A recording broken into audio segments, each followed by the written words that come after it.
সচেতনতার বিষয়। হ্যাঁ, আতঙ্কিত হয়ে তো আসলে লাভ নেই, সচেতন হওয়াটা খুব জরুরি।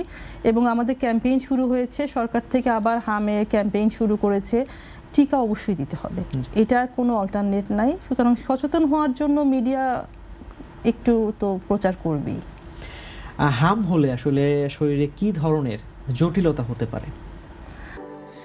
স্যান্ডেলিনা সো, রূপচর্চায় আভিজাত্য।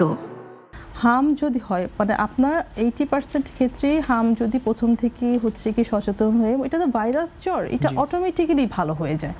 ইমিউনিটি মোটামুটি যদি ভালো থাকে অটোমেটিক্যালি এটা ভালো হয়ে যায়। আর কিছু কিছু ক্ষেত্রে কমপ্লিকেশান দেখা যায়, এবং কমপ্লিকেশানগুলো আসলে নিউমোনিয়া হয়, তারপরে কানে হচ্ছে গিয়ে আপনার যেটা বলে কানে এয়ার ইনফেকশন, অটাইটিস মিডিয়া যেটাকে আমরা বলি, এয়ার ইনফেকশন হয়, নিউমোনিয়া হয়, আরও কিছু ডায়রিয়া হয়।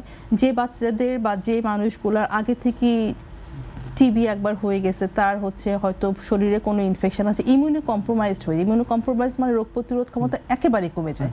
তো এটা একটা ভয়ঙ্কর ব্যাপার।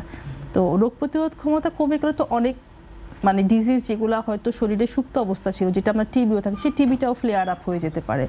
তো আর এইভাবেই হচ্ছে, এই জন্যই হচ্ছে খারাপ হয়ে যায় আর কি বাচ্চাগুলা বা মানুষগুলা।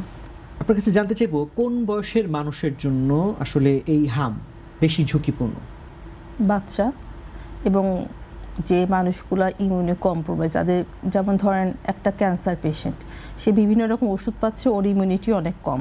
তো এই মানুষগুলো, যাদের ইমিউনিটি কম, এই মানুষগুলোই সবচেয়ে বেশি হচ্ছে ঝুঁকিপূর্ণ। বৃদ্ধ বয়সের মানুষ যদি তারা হামের টিকা না পেয়ে থাকে, বা হামের টিকা না মানে হামের ব্যাপারে যদি না থাকে আর কি। আপনার কাছে জানতে চাইবো, হাম থেকে মৃত্যু ঝুঁকি আসলে কতটা বাস্তব, বা আদতে এরকম হচ্ছে কিনা?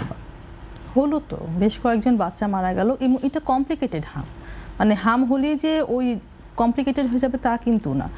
আপনার 70 থেকে 80% বা তার থেকেও বেশি হামের বাচ্চারা এমনি ভালো হয়ে যাচ্ছে। কিন্তু হচ্ছে যে হামগুলো কমপ্লিকেটেড হয়ে যায়, কমপ্লিকেটেড হওয়ার জন্য অনেকগুলো ফ্যাক্টর আসলে দায়ী। যে হাম ইন্ডিভিজুয়ালি হাম থেকে বাচ্চারা মানে মারা যায় না। যে জিনিসটা হয় যে হামের উপরে যখন সেকেন্ডারি ব্যাকটেরিয়া, যখন ইমিউনিটি কমে যায়, রোগ প্রতিরোধ ক্ষমতা কমে যায়, তখন বিভিন্ন রকম ব্যাকটেরিয়ার আক্রমণ হয়।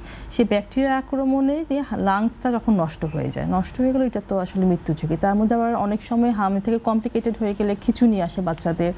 তো আছে ঝুঁকি, কিন্তু এটা নিয়ে আতঙ্কিত হওয়ার কোনো কারণ আসলে নাই।